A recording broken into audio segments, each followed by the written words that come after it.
Muito bem. Dando então continuidade na aula, ah, eu quero trazer para vocês, e vou postar também na plataforma, um pequeno texto que eu mesmo que escrevi. Vocês vão observando que vira e mexe eu escrevo alguma coisinha para colaborar com as nossas aulas. Eu gosto, eu fico meio inquieto, eu começo a pensar, eu coloco no papel, ajuda, né? Eu acho legal. Eu escrevi um texto que me parece que ficou legal, a linguagem dele é bem acessível, ficou fácil. Ele tem só 2 páginas, aí fica melhor ainda, né? Para vocês lerem. Ele é bem curtinho.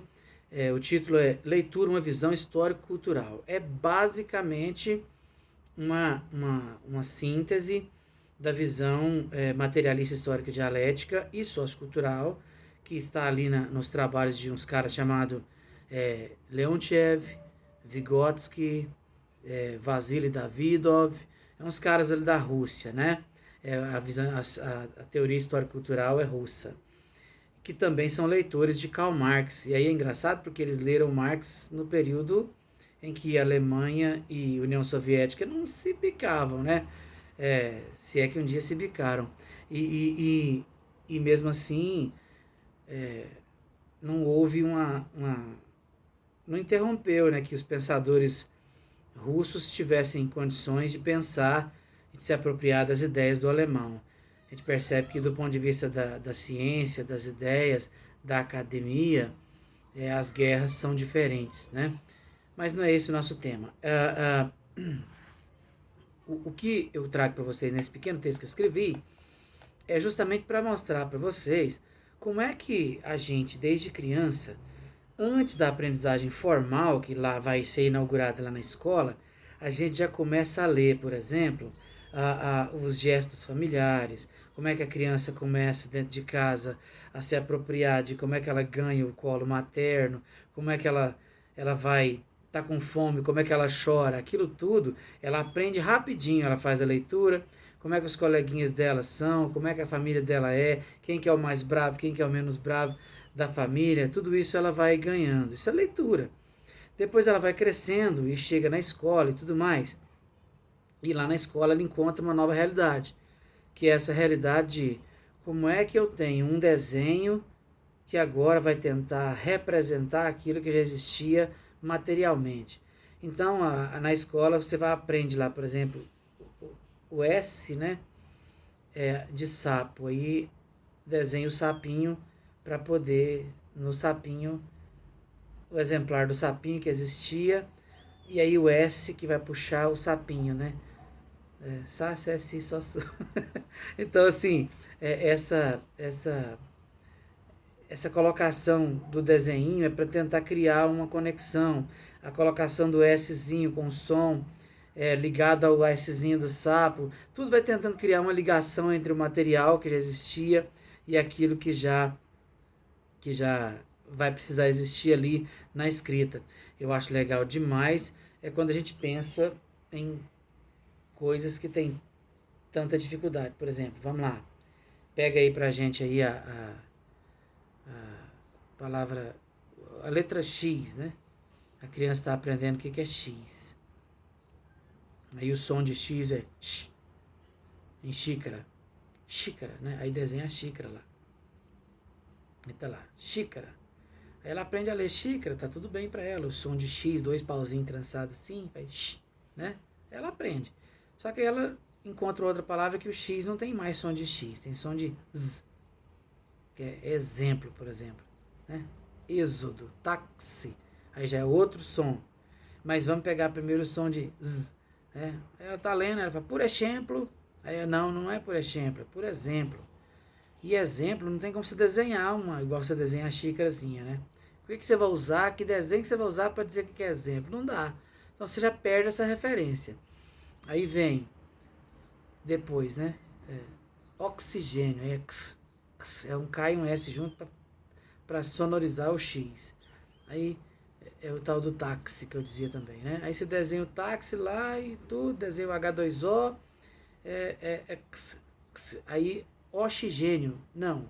Oxigênio, também não. Peraí, mas a senhora que falou, professora, que tinha 2 pauzinhos, tinha som de sh, e tinha som de z. E agora tem som de x, você vê, é o mesmo desenho, com vários sons diferentes. Tudo vai criando uma confusão na cabeça da criança, que ela vai ficando doida com isso, né? Sem contar que cada vez mais, aí depois ela encontra lugar que o X não tem som, né? Exceção, por exemplo. Tanto faz você tirar o X lá e ler exceção só com o C depois, antes do X. Acabou, o X está lá, mas ele não existe. É o caso de hoje, né? A pessoa lê hoje com H, que se tirar o H não tem. Para a criança isso tudo é uma confusão, vocês devem se lembrar de quando vocês aprenderam. Mas a criança vai aprendendo, e nós aprendemos, que a aprendizagem formal inaugurada na escola, ela nos dá muito mais complexidade dessa questão, né? Ela nos coloca numa condição muito mais dificultosa, porque aí eu começo a descobrir um outro registro da língua, um outro registro da linguagem, porque a língua ela é oral e ela é escrita, mas aquilo que se dá na oralidade não se dá do mesmo jeito na escrita, né? Então, tem um pequeno trecho aqui, que eu vou tentar ler para vocês aqui, eu coloco assim, né? Segundo parágrafo do pequeno texto que eu escrevi, está assim: ao ser introduzida na escola, a criança começa a sofrer o conflito existente entre as duas modalidades da língua. A oral, aprendida no seu meio familiar, imediato, e a escrita, iniciada no contexto escolar. Quase sempre é assim, né? Hoje, com os pais mais instruídos, às vezes que a gente tem inaugurações da escrita em casa também. Eu, por exemplo, iniciei com meu filho as vogais, as consoantes, antes da escola. Porque é o tipo de formação que você tem, você acaba colaborando diferente da formação que os pais nós tiveram condições de colaborar, né? A questão é que agora, essa criança está em contato com uma nova fase simbólica da língua, uma estrutura muito mais formal e complexa que a anterior, era só falada, né, e vista pelos objetos da casa, objetos do dia a dia dela, que possui muitas imperfeições. Eu estava brincando a questão do X, por exemplo, estruturais e de sentido na relação com o mundo ao qual representa. Se você imaginar que uma palavra só pode dizer um monte de coisa, né? Você pega manga, por exemplo, pode ser manga da camisa, manga de chupar, manga do verbo mangar, manga de manga d'água, manga de manga larga, manga do próprio pé de manga de pasto, é a mesma palavra. No direito, você pega pena, né? Pena é dó, pena é aquilo que se pega por ter cometido um crime, pena é a representação do peso da caneta, né? A caneta como pena. Então você tem todo um direito, é oposto ao esquerdo. É o que é certo, o que é reto, o que é correto, e é a ciência jurídica. Então, a mesma palavra escrita do mesmo jeito, quando eu jogo ela no mundo, ela vira outra coisa, ela vai ganhando complexidade. Então, essas imperfeições a criança sofre, todos nós, mesmo não só crianças, sofremos com isso. Vamos lá. Na escrita, as letras, as sílabas, as palavras, as frases, as orações, os parágrafos, os textos somam-se para representar a estrutura material e imaterial do mundo, numa forma de oralidade, numa forma de substituição e extensão à oralidade, que antes exercia este papel. Eu não falo só da matéria, eu falo das ideias também, né? A palavra, ela não fala só da materialidade, ela fala das ideias, dos conceitos, dos pensamentos. Porém, o que se pretende emitir na oralidade se dá de maneira distinta na escrita, com um conjunto de exigências muito maior em termos de formalismo, de regras, e daí vai, né? Então, assim, eu continuo dizendo assim, cada objeto do mundo passa a ter, então, uma forma sonora e uma forma escrita, além da forma material que ele já tinha, devendo ser lido nessas duas formas. Essa leitura se inicia desde seu contato com o nome do próprio objeto, ou com o próprio objeto, e vai passando, né, de uma etapa mais ampla de relacionar aquele objeto com o mundo, e depois para saber os graus que ele tem de representação no mundo em que a pessoa vive. Aí, de maneira mais específica, esse objeto vai ser relacionado com o próprio leitor e ele vai compondo a cabeça desse leitor. Eu falo para você uma palavra aqui agora que você nunca escutou, né? Aí você fala, que palavra legal, o que ela quer dizer? Ora, ela nunca compôs seu vocabulário. Quer dizer que ela traz um mundo ali que nunca existiu dentro da sua cabeça. A partir do momento em que você passa a compreender o que ela é, passa a entender como é que usa ela, logo, logo ela começa a compor também a sua estrutura. Então você se desenvolve você ganha conhecimento, você enriquece a partir do momento em que você consegue trazer para dentro de si o mundo que está aí fora. E ao devolver para esse mundo, você enriquece ainda mais. Então é sempre o desenvolvimento externo, do interno, o externo para o interno e do interno para o externo, né? É muito legal essa questão, porque existe uma composição estrutural, de social, cultural, histórica, e existe a constituição subjetiva, cognitiva. Então é o histórico social cultural impregnando no cognitivo e o cognitivo no histórico social e cultural. É bonito demais. Como algo seu, como algo que você se torna dono. Aí eu fiz aqui um desenho para vocês entenderem de como é que, em verdade, a gente poderia ler, né? Vamos pensar assim, né? Você tem aqui o aspiral, certo?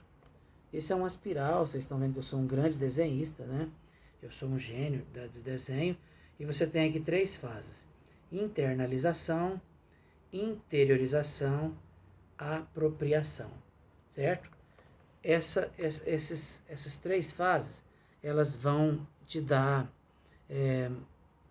uma noção de desenvolvimento. Aqui você tem uma espiral mostrando as abstrações.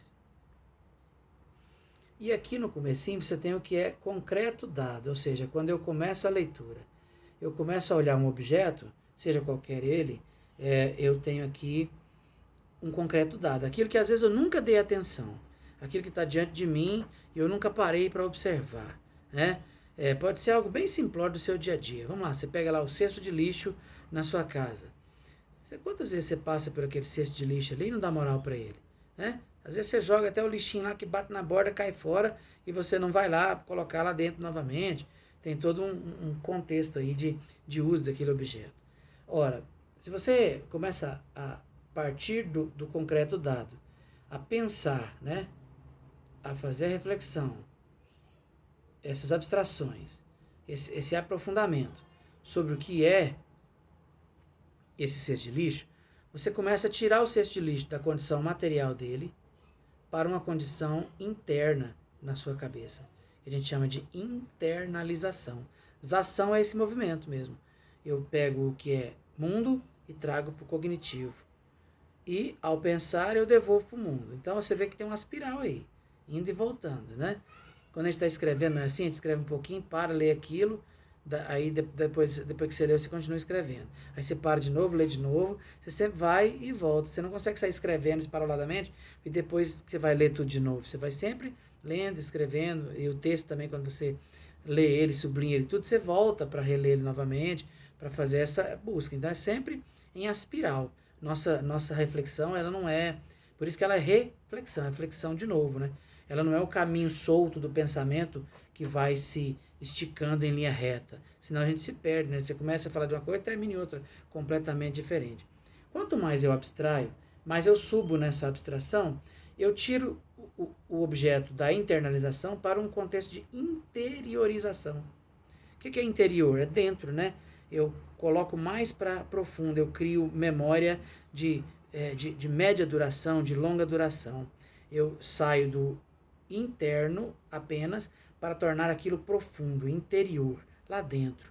A interiorização é o movimento de tornar aquilo mais conhecido mesmo, mais demorado na minha cabeça, mais relacionado. Então eu começo a ter aquilo como muito mais concreto, do ponto de vista do concreto simbólico e de sentido que existe politicamente, ideologicamente, antropologicamente, socialmente, cientificamente, e não mais aquilo que está ali dado, paralisado no contexto mais material. Mas se eu continuo essa reflexão, porque tem gente que para aqui na interiorização, tá beleza, você já tem uma profundidade interessante, mas se você continua, você pode chegar a um grau que é o desejo de todo acadêmico, de todo intelectual, de todo erudito, que é a apropriação. A apropriação, ela corresponde não mais ao concreto dado, mas ao concreto pensado, ao concreto refletido, ao concreto subjetivado, tornado seu. O que é se apropriar de algo? Se tornar dono daquilo que você leu,